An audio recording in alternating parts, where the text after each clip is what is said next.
दोस्तों अपना वीडियो में बधाईનું તમારું સ્વાગત છે। दोस्तों બનાસકાંઠા સમગ્ર ગુજરાત અને અનેક જગ્યાએ જે વરસાદ પડી રહ્યો છે ઉપરવાસમાં ભારે વરસાદ ને રાજસ્થાન જે માઉન્ટ આબુ જે વરસાદ પડી રહ્યો છે એટલે ખુશીના સમાચાર આવી રહ્યા છે। તો વાત કરીએ કે ખેડૂતો લોકોને કેટલાને પાક બગડતો હશે, કેટલા લોકોને જે પાક સુધરતો હશે અને કેટલા લોકોને વરસાદ જોઈતો હશે અને કેટલા લોકોને વરસાદ નહીં જોઈતો હોય। તો વાત કરીશું આપણે દાંતીવાડા ડેમની કે કેટલી સપાટી છે અને કેટલી આવક છે। તો ફરી જોઈ લો વિડિયો। ડેમમાં આપણે જોઈશું કે કેટલું પાણીનો આવરો છે અને કેટલું છે પાણીનું કેપેસિટી અને કેટલે આવ્યું છે પાણી। તો આપણે જોઈ લઈએ કેટલું છે। હાલમાં આપણે નીચાડામાં આવ્યા છે શોર્ટકટના રસ્તે, એટલે આપણે ઉપર જઈ અને જોઈશું કે પાણી કેટલું છે।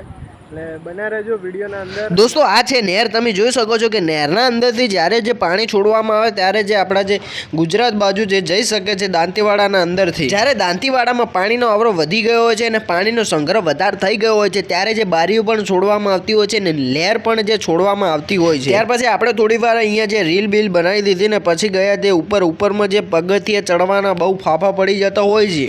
તો દોસ્તો આપણે બન્યા રહેજો વિડીયોના અંદર, આપણે ઉપર જઈને જોઈશું કે કેટલું પાણી છે અને કેટલું આવરો છે, જોઈ શકો છો। તો દોસ્તો હાલમાં થોડું શાંત વાતાવરણ હતું ને પછી વાત કરીએ તો જે દાંતીવાડા ડેમની અપડેટની વાત કરીએ તો 577 પહોંચી ગયું છે અને એની આવકની વાત કરીએ તો 5276 જેવી આવક છે। તો દોસ્તો મૂંઝાવાની વાત નથી, જે માઉન્ટ આબુ જે રાજસ્થાનનો ઉપરવાસમાં જે ભારે વરસાદ પડે તો પાણીની આવક વધે છે અને ઘટે છે, એવી જે મૂંઝાવાની વાત નથી। અને દાંતીવાડા ડેમની જે ભયજનક સપાટીની વાત કરીએ તો 604 ની સપાટી છે ને 600 આસપાસ આવતા જે બારીઓ ખોલવામાં આવતી હોય છે, એલાઇન કરવામાં આવતું હોય છે, નેચાળાવાસ ખાલી કરવામાં આવતા હોય છે। તો દોસ્તો કોઈ બી ખુશીના સમાચાર આવે તો આપણે આ ચેનલમાં ઉપર મળ્યા રહેશે, તો ફટાફટ વિડીયોને લાઈક કરી દેજો અને ચેનલને સબસ્ક્રાઇબ કરી દેજો।